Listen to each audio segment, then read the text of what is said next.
नमस्कार। यहाँ पर अधिकतर लोग ऐसे ही हैं जिन्होंने सत्य को पा लिया, और जो दूसरे मुमुक्षु यहाँ पर हैं उनके लिए भी कहना है कि सत्य हमारे ही अंदर है, उसको बाहर खोजने की जरूरत नहीं।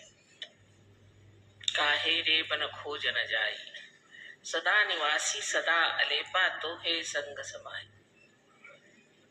कहे नानक बिन आपा चीन्हे मिटे न भ्रम की काई। उस आपा को जीना चाहिए, और वो आपा क्या है?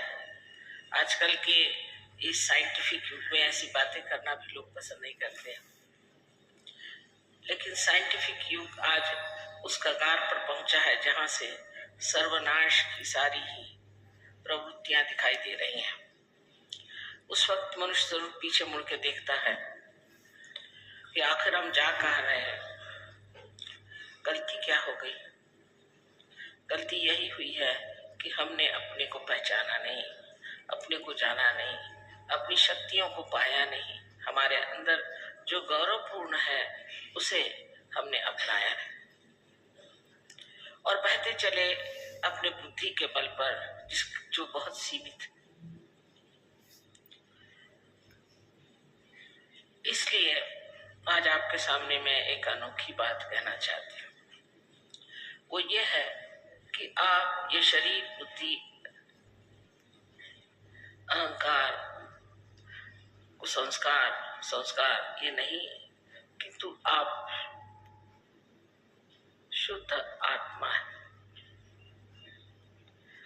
जो डॉक्टर साहब ने बात कही वो ठीक ही है, क्योंकि आप डॉक्टर साहब हैं और डॉक्टर साहब ने देखा कि हमने शारीरिक दोष ठीक कर दिए। हालांकि हमने कुछ किया नहीं, यह आपकी अपनी कुंडलिनी है जो जागृत हो गई और उसने आपको ये शक्ति दे दी कि आप स्वस्थ हो जाएं, ठीक हो जाएं। जो बात सही है कि बहुत से डिजीजेस ऐसी हैं, बीमारियां ऐसी हैं जिनके लिए कहते हो असाध्य, इनक्योरेबल है। लेकिन वो क्यों है? इसकी वजह ये भी है कि मेडिकल साइंस जो है वो सिर्फ शरीर से ही रिश्ता रखता है, और साइकोलॉजी जो है वो मन से रिश्ता रखता है। साइकोलॉजी का साइंस तो अभी तक बहुत कम बढ़ा हुआ है, उसको सब चाइल्ड साइंस कहते हैं, और जो शरीर का साइंस है वो भी मेरे विचार से बहुत सीमित ही है। लेकिन मनुष्य सिर्फ शरीर और मन ही नहीं, इससे परे आत्मा भी है। अगर सिर्फ शरीर की बीमारी हो तब तक तो ठीक है, किसी को चोट लग गई, किसी को शरीर में कोई दुख हो गई, तकलीफ हो गया।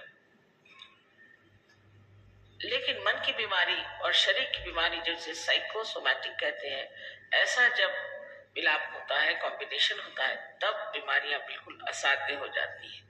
क्योंकि अपने आप जानते हैं कितना स्पेशलाइजेशन है कि एक आंख के लिए अलग डॉक्टर, दूसरे आंख के लिए अलग डॉक्टर करना पड़े। तो इसे कहना चाहिए कि अनेक तरह के मिलान से, जिस तरह परम्यूटेशंस और कॉम्बिनेशंस होते हैं, उससे जो बीमारियां होती है वो असाध्य हो जाती है। और इनको ठीक करने का कोई ना कोई सुपर पावर होनी चाहिए जो इन्हें ठीक कर सकती है, जो कि दोनों तरफ जिसका हाथ चल सके।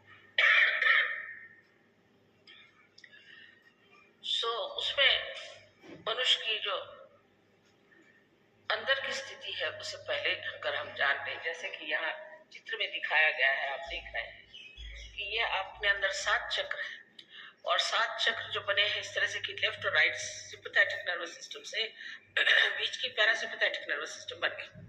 अब आप जब चाहे तब आप सिंपैथेटिक नर्वस सिस्टम को इस्तेमाल कर सकते हैं। जैसे आप दौड़ रहे हैं तो दौड़ते वक्त आप अपने हृदय के जो धोखे हैं उनको बढ़ा सकते हैं, लेकिन वो अपने आप धीरे होते हैं। ये पैरासिम्पैथेटिक नर्वस सिस्टम काम करती है। अब अगर किसी तरह से हम लोग पैरासिम्पैथेटिक पर अपना आधिपत्य कर लें, उसको जीत लें, तो हम दोनों चीज को संभाल सकते हैं। अब जो कुंडलिनी है वो त्रिकोणाकार अस्थि में नीचे बैठी हुई है, और इसके लिए मैं यही कहूंगी कि इसे एक धारणा की तरह से आप सोचें आज, और जब आप सेंटर में आएंगे, अपनी कुंडलिनी जगा लेंगे, तब आपको विश्वास होगा कि मैं जो बात कह रही हूँ वो सही है या नहीं। इस कुंडलिनी के जागरण से देखिए कि इसका जो सातवां चक्र या पहला चक्र है, जिसे कि मूलाधार कहते हैं, वो नीचे, तो कुंडलिनी ऊपर में है। और कुंडलिनी सिर्फ षट चक्र भेदन करती है, 6 चक्रों को भेद करती है। जिस वक्त इन चक्रों में जाती है, जब इसके अति उपयोग के कारण अगर हम अपने चक्रों को छोटा करने, संकीर्ण करने या उसमें बिगाड़ आ जाए, तो ये कुंडलिनी इन चक्रों में से गुजरती है। जैसे कि आप किसी माला में फूल को पिरोते हैं, उस तरह पिरोती हुई ऊपर चढ़ती, और उसी वक्त वो इन चक्रों को भी प्लावित करती, नरिश करती है। और यही चक्र जो है, ये केंद्र है हमारे शक्ति के, एनर्जी के। अब आश्चर्य की बात है कि हम लोग केंद्र कहते हैं और अंग्रेजी में सेंटर कहते हैं, और बहुत जगह इसको सेंटर भी कहते हैं। सी और के, कभी हम लोग भी सी का इस्तेमाल क जैसे करते हैं और के का भी इस्तेमाल सी जैसा करते हैं। तो इन्होंने भी शायद संस्कृत से ये शब्द लिया हो, सेंटर। ये जो सेंटर्स है या जो केंद्र है, इन केंद्रों को पुराती है और उनको वो नरिश करते हैं।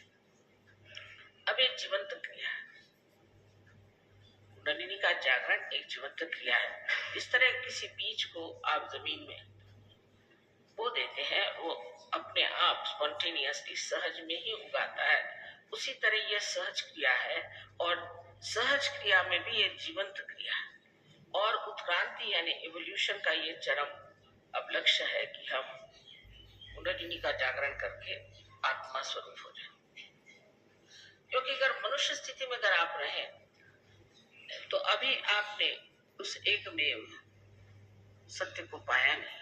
अगर पाया होता तो कोई झगड़े होते नहीं, कोई परेशानी नहीं होती, लड़ाइयां नहीं होती, हर एक आदमी हर एक चीज के बारे में अलग अलग चीज कैसे लिखता।